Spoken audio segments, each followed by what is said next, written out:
Last lecture मध्ये आपण जे ऍक्च्युअल कन्सेप्ट आहेत तर त्या समजून घेतल्या होत्या. त्यामध्ये पोल असेल, त्यानंतर principal axis, centre of curvature, radius of curvature, focal length वगैरे कन्सेप्ट आपण समजून घेतले होते. आता आपल्याला ऍक्च्युअल कॉन्केव्ह आणि कॉन्व्हेक्स मिरर यांच्याद्वारे कशा पद्धतीनं इमेजचं फॉर्मेशन होतं हे डिटेलमध्ये स्टडी करण्यासाठी एक गोष्ट अभ्यासावी लागेल, आणि ती आहे ड्रॉइंग द रिफ्लेक्टेड रेज. म्हणजे रे डायग्राम करण्याचे काही रूल्स आहेत, त्या रूल संदर्भात आपण सध्या बोलणार आहोत. आता यामध्ये एक एक करून आपण 3 रूल समजून घेणार आहोत. सो सर्वात अगोदर रूल 1 काय आहे तो आपण समजून घेऊ. तर ऍज युजल आपल्याला माहित आहे की सपोज हा आहे कॉन्केव्ह मिरर. ओके, आणि यामध्ये मिररचा जो सेंटर आहे तो आहे pole. Suppose this is a centre of curvature, त्याच्या मिड पॉइंटला प्रेझेंट असेल प्रिन्सिपल फोकस. ओके, आता रूल नंबर 1 काय सांगतो की जर इन्सिडेंट रे हे प्रिन्सिपल ऍक्सिसला पॅरलल असतील, आपल्याला माहित आहे की सी आणि पी सेंटर ऑफ कर्वेचर आणि प्रिन्सिपल ऍक्सिस यामधून पास होणारी स्ट्रेट लाईन याला आपण म्हणतो प्रिन्सिपल ऍक्सिस. आणि या प्रिन्सिपल ऍक्सिसला जर इन्सिडेंट रे पॅरलल असतील, ओके, सपोज ओके, तर ही जी रे मी तुमच्या समोर काढली तर ही आहे इन्सिडेंट रे. ओके, तर ही आहे इन्सिडेंट रे. इन्सिडेंट रे का? कारण ऍक्च्युअल ती मिररच्या दिशेने ट्रॅव्हल करायची आणि हिचं वैशिष्ट्य आहे की ती प्रिन्सिपल ऍक्सिसला काय आहे, पॅरलल आहे. मग इन्सिडेंट रे जर प्रिन्सिपल ऍक्सिसला पॅरलल असेल तर जी रिफ्लेक्टेड रे, इथं जी रेचं रिफ्लेक्शन होईल ती कोणत्या दिशेने ट्रॅव्हल करेल, तर डेफिनेटली ती या ठिकाणी अपोजिट रिफ्लेक्शन तर होणारच आहे, पण ती कोणत्या पॉइंट मधून पास होणार, तर ती पास होणार एफ अर्थातच प्रिन्सिपल फोकस मधून. आणि दॅट्स वाय तिची डायरेक्शन असेल या पद्धतीने. आणि म्हणून रूल नंबर 1 काय सांगतो की इन्सिडेंट रे जर प्रिन्सिपल ऍक्सिसला पॅरलल असेल तर जी रिफ्लेक्टेड रे आहे ही कशातून पास होते, एफ मधून, म्हणजे प्रिन्सिपल फोकस मधून पास होते. Okay, so I repeat the rule number 1 की इन्सिडेंट रे जर प्रिन्सिपल ऍक्सिसला पॅरलल असेल तर ही जी लाल रंगाची रे दिसायली तुम्हाला, जिला आपण रिफ्लेक्टेड रे म्हणतो, तर ही रिफ्लेक्टेड रे ही ऍक्च्युअल प्रिन्सिपल फोकस मधून पास होते. हा आहे रूल नंबर 1. आणि कधी लक्षात ठेवा की ऑब्जेक्ट हा आपण पोलच्या लेफ्ट हँड साइडला प्लेस करत असल्यामुळे रे डायग्राम मध्ये जे काही आहे ते आपण लेफ्टला या ठिकाणी प्लेस करणार आहोत. नेक्स्ट लेक्चर मध्ये आपण जेव्हा कार्टेशियन साइन कन्व्हेन्शन बघणार आहोत तर त्या साइन कन्व्हेन्शन मध्ये तुम्हाला लक्षात येईल की हा एक सुद्धा रूल आहे की object is always place to the left of the pole above the principal axis. Rule number 1 समजल्यानंतर आपण समजून घेऊ रूल नंबर 2. रे डायग्रामचा रूल नंबर 2 असा आहे की यामध्ये सुद्धा आपण सर्वात अगोदर एक लेन्स कॉन्केव्ह मिरर घेऊ. त्यानंतर कॉन्केव्ह मिरर मध्ये आपण जे 3 एज युजुअल पॉइंट घेतो, एक आहे सेंटर ऑफ कर्वेचर, दुसरा आहे प्रिन्सिपल फोकस आणि तिसरा आहे पोल.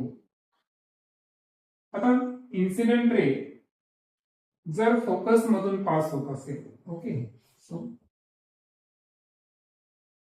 या पद्धतीने, सो या ठिकाणी तुम्ही बघू शकता की ही जी इन्सिडेंट रे आहे तर ही कशातून पास झालेली आहे, ही पास झालेली आहे फोकस मधून. तर मग रिफ्लेक्टेड रे कशी असेल, लक्षात ठेवायचं आहे की येणारी रिफ्लेक्टेड रे ही प्रिन्सिपल ऍक्सिसला काय असणार आहे, पॅरलल असणार आहे. Okay, so this is a reflected ray. So rule काय होता, सेकंड रूल फार सिंपल आहे की इन्सिडेंट रे कशातून पास व्हायली, फोकस मधून पास व्हायली. Okay, so pass through focus. So incident ray जर फोकस मधून पास होत असेल तर जी रिफ्लेक्टेड रे आहे ही प्रिन्सिपल ऍक्सिसला अर्थात सी आणि पी मधून जाणाऱ्या इमॅजिनरी लाईनला पॅरलल असते. So it is a parallel to principal axis.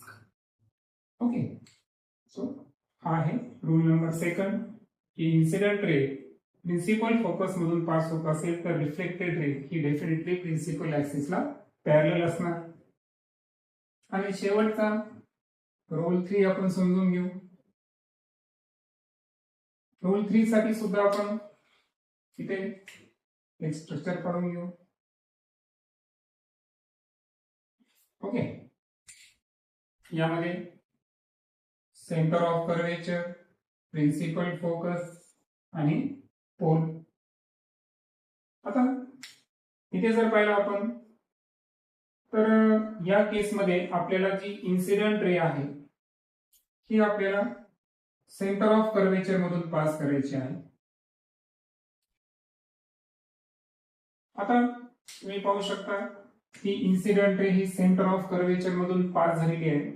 तर या केसमध्ये जेव्हा ही रिफ्लेक्टेड रे येईल ना तर रिफ्लेक्टेड रे सुद्धा त्याच डायरेक्शनने पास होते. लक्षात आलं? म्हणजे पहा की ज्या डायरेक्शन मध्ये ऍक्च्युअल सेंटर ऑफ कर्वेचर मधून इन्सिडेंट रे पास झाली होती तर रिफ्लेक्टेड रे सुद्धा सेम पाथ ट्रेस करते, म्हणजे ती सुद्धा सेंटर ऑफ कर्वेचर मधूनच पास होणार आणि म्हणून तो मार्ग सेम असणार. आणि म्हणून रूल नंबर 3 काय आहे की जी इन्सिडेंट रे आहे ही इन्सिडेंट रे कशातून पास होईल, pass through centre of curvature. So अशा वेळेस जी रिफ्लेक्टेड रे असेल, ओके, तर ही रिफ्लेक्टेड रे सुद्धा कशातून पास होणार, it is pass through the centre of curvature C, म्हणजे सेम पाथ ती ट्रेस करणार. हा आहे रूल नंबर 3. सो ओव्हरऑल आपण 3 रूल बद्दल बोललो. रूल 1 की जर इन्सिडेंट रे प्रिन्सिपल ऍक्सिसला पॅरलल असेल तर रिफ्लेक्टेड रे ही प्रिन्सिपल फोकस मधून पास होते. रूल नंबर 2 जर इन्सिडेंट रे प्रिन्सिपल फोकस मधून पास होत असेल तर रिफ्लेक्टेड रे ही प्रिन्सिपल ऍक्सिसला पॅरलल असते. आणि रूल नंबर 3 ज्यामध्ये if incident ray is passed through the center of curvature then the reflected ray is also passed through center of curvature in reverse direction, that means it traces the same path. So अशा पद्धतीचे हे 3 rules आपल्याला रे diagram draw करताना खूप essential आहे. आता plain mirror संदर्भात एक कन्सेप्ट आपली रिमेनिंग होती ती आपण घेऊन टाकू. ती कन्सेप्ट अशी आहे की जेव्हा 2 मिरर्स आपण एकमेकाला एक विशिष्ट अँगल मध्ये प्लेस करतो तर अशा वेळेस त्या ऑब्जेक्टचे किती नंबर ऑफ इमेजेस ऑब्टेन होतील त्या संदर्भात एक फॉर्म्युला आपल्या टेक्स्टबुक मध्ये दिलेला आहे. आणि सपोज तो फॉर्म्युला असा आहे की number of images is equal to 360 upon angle between 2 mirrors, okay, into 100, okay. So sorry, -1.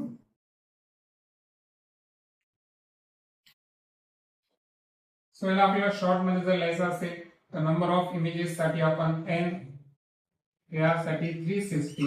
आता अँगल बिटवीन 2 मिरर्स साठी ऍक्च्युअल थीटा आहे, बट ठीक आहे आपण टेक्स्टबुक प्रमाणे ए अक्षर वापरू -1. ओके, तर या फॉर्म्युल्याच्या सहाय्याने आपण फाइंड करू शकतो की किती इमेजेस या ठिकाणी मिरर फॉर्म करू शकतात जर अँगल जेव्हा 2 मिरर्स मधला आपण किती प्लेस करतो. आता एक लक्षात ठेवायचं आहे की ऍक्च्युअल हा अँगल बिटवीन मिरर्स आहे ना, टू म्हणू शकत नाही आपण. ठीक. तर जेवढे आपल्याला लागतील तेवढे आपण प्लेन मिरर्स त्या ठिकाणी घेणार. आता यामध्ये एक लक्षात ठेवायचं आहे की जर आपण थीटा, ओके, पहिल्या केससाठी 60 डिग्री घेतला, थीटा मीन्स ए. सो ए जर 60 डिग्री असेल आपल्यासाठी तर नंबर ऑफ इमेजेस किती? तर फॉर्म्युला आपल्याकडे आहे n is equal to 360 upon a minus 1. So 360 ला 360 डिवाइडेड बाय a आहे 60 degree minus 1 is equal to, आपल्याला माहिती आहे तर 6 येते, 60 ला जर आपण मायनस केलं तर, आणि सो आन्सर येते 5. ओके. जर इथं आपण फारच लहान अँगल घेतला, सपोज मी घेतला 15 डिग्री. ओके. सो दोन मिरर्स मधला अँगल जर 15 डिग्री घेतला आपण, तर अशा केसमध्ये नंबर ऑफ इमेजेस फाइंड करताना n is equal to 360 upon a minus 1 is equal to 360 upon a ची व्हॅल्यू आहे 50 मायनस 1. सो 15 गुणिले 30, 15 चौक 60.